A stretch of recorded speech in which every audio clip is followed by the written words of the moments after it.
ইরানে ইসরায়েলের নতুন দফা হামলা। আর এই হামলার পর ওয়াশিংটন ও তেহরানের মধ্যকার সম্ভাব্য শান্তি চুক্তির পথ যেন আরও এক ধাপ পিছিয়ে গেল। মধ্যপ্রাচ্যের এই নতুন উত্তেজনা মার্কিন প্রশাসনের হিসাব নিকাশ অনেকটাই উলটপালট করে দিয়েছে। অথচ মার্কিন প্রেসিডেন্ট ডোনাল্ড ট্রাম্প ভেবেছিলেন পরিস্থিতি তার নিয়ন্ত্রণেই থাকবে। তিনি আশা করেছিলেন এবারের উত্তেজনাও ২০২৪ সালের এপ্রিলের মতোই থিতিয়ে যাবে। সেবার একে অপরের উপর হামলার পরও দুই পক্ষ সংযম দেখিয়েছিল, বড় সংঘাত এড়িয়েছিল বিশ্ব। কিন্তু এবার পাশা উল্টে গেছে। কয়েক ঘন্টা আগেই ফিনান্সিয়াল টাইমসকে দেওয়া এক সাক্ষাৎকারে ট্রাম্প দাবি করেন সব সিদ্ধান্ত তিনিই নেন।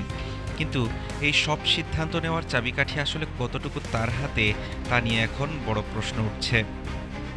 ওয়াশিংটনের সাথে আলোচনায় নেতানিয়াহু স্পষ্ট করে দিয়েছেন, ট্রাম্প চাইলেই ইসরায়েল সব পদক্ষেপ হুট করে মেনে নিতে পারে না। নেতানিয়াহুকে প্রতিনিয়ত সামলাতে হচ্ছে অভ্যন্তরীণ রাজনৈতিক বাধা এবং জোট সরকারের প্রভাবশালী ব্যক্তিদের চাপ। সেই সাথে ইসরায়েলি জনগণের সমর্থন ধরে রাখার চ্যালেঞ্জও রয়েছে।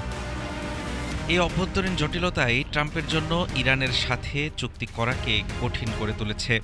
যেখানে ট্রাম্প দিন কয়েক আগেই আভাস দিয়েছিলেন আগামী কয়েকদিনের মধ্যেই তেহরান ও ওয়াশিংটনের মধ্যে একটি ঐতিহাসিক চুক্তি বা সমঝোতা স্মারক সই হতে পারে।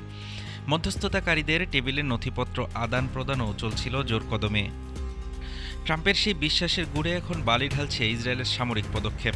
মধ্যস্থতাকারীদের ফাইলবন্দি প্রস্তাবগুলো এখন আলোর মুখ দেখবে নাকি যুদ্ধক্ষেত্রের বারুদেই পুড়ে ছাই হয়ে যাবে, সেটাই এখন দেখার বিষয়। হাফিজুর রহমান তুষার, ঢাকা টুডে।